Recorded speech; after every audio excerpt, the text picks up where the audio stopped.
Danas je 12. jun 2019. godine. Nalazimo se u ataru Alibunara. Nalazimo se na parceli gdje je posejan suncokret sa našim proizvođačem Daliborem Lukićem, koji je na seme suncokreta tretirao masku GER. Pa ovu zemlju smo uzeli u zakup za pravo prečeg korištenja zbog stoke. Seli smo suncokret da bi očistili od korova, pošto prethodni poljoprivrednici koji su radili bilo je zakorovljeno. Suncokret najbolje čisti njivu, najlakše može se očisti od korova. S tim imali smo bojazni zbog vrana i štetočina, zašto se nalazi parcela blizu deponije. Onda smo se raspitivali, savjetovali šta bi mogli iskoristiti i dobili smo preporuku za maska GER. Tretirali smo seme sa pola litre na džak setve jedinice od 150.000 zrna.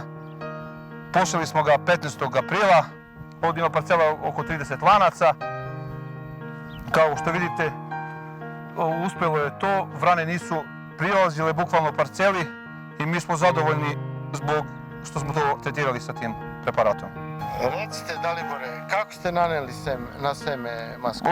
Seme smo ubacili u običnu mešalicu za malter, ubacili smo maska GER, to se promešalo, posle određenog vremena raširili smo na foliju, sušili smo oko 24 sata, tako smo to seme tretirano ubacili u sejačicu i kao što vidite nije bilo problema sa sejem, nije lepila mašina, nije ništa.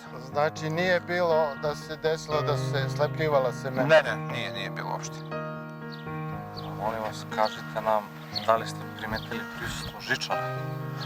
Pa ne, nema ni žičara. Pa evo možda iščupamo, evo ga. Evo na korenu biljke ne primećuje se da je bilo žičara i ima super razvijen koren.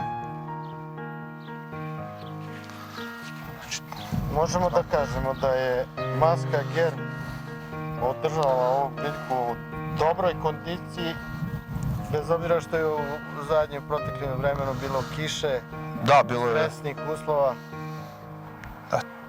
Teško je bilo vreme. Pogotovo za suncokret, on ne voli baš toliku količinu padavina.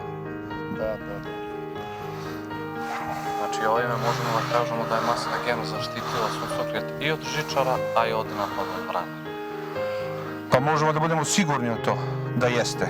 Od vrana 100%. Znači bila je zaštita od žičara i od žičara.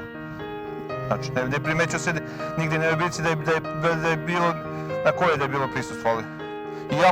Iako se okolo nalazi pašnjaci, deponija, ovo žbunje silno i travoljina.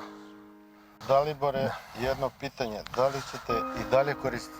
Naravno.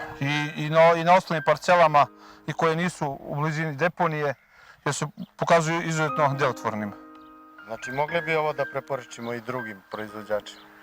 Pa naravno da možemo. Skoro smo zadovoljni i od srca im preporučujem kogod ima problema s ovim vranama i s ovim da može slobodno da iskoristi.